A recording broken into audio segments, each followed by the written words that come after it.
Good morning and welcome to the Gospel from Patmos, written by John Paulian.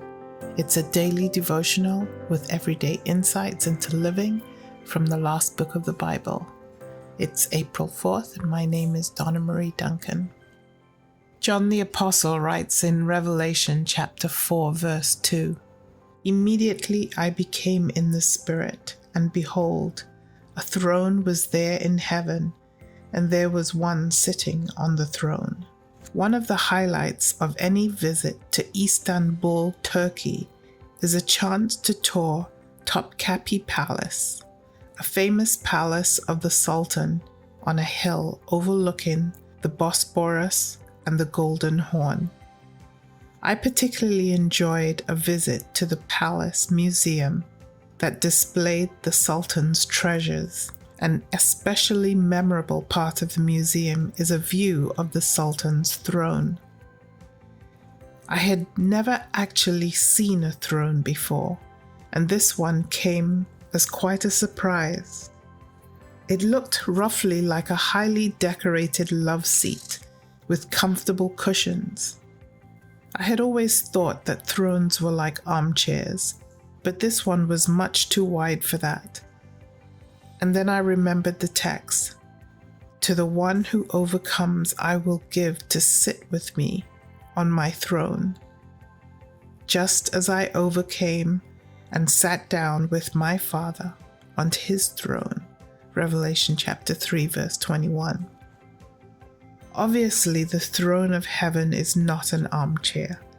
It is more like a couch on which two or more people can sit.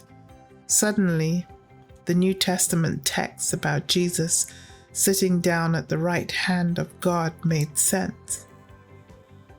Jesus here receives everything that the throne represents and offers a future place there to those who overcome.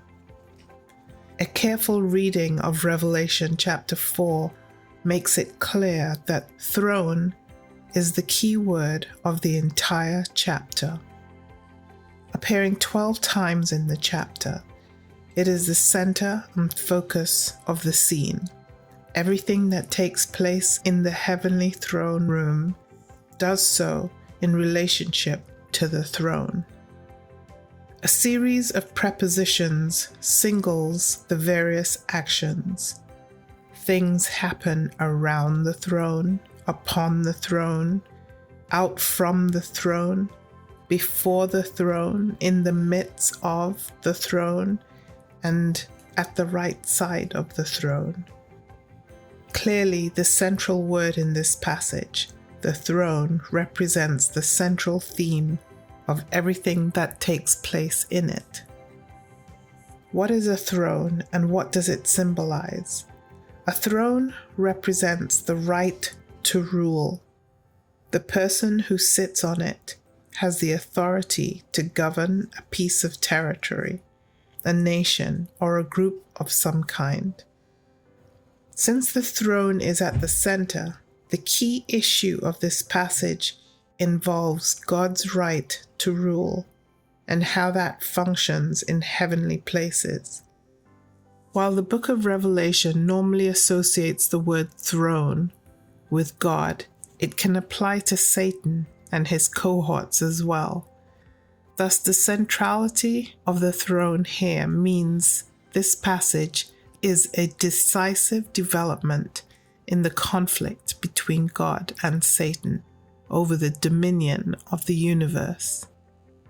Revelation 4 and 5 portrays the crucial event in that war, the death of the Lamb and his resulting exaltation to the throne of God.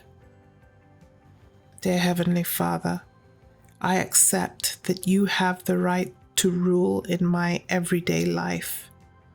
May my decisions and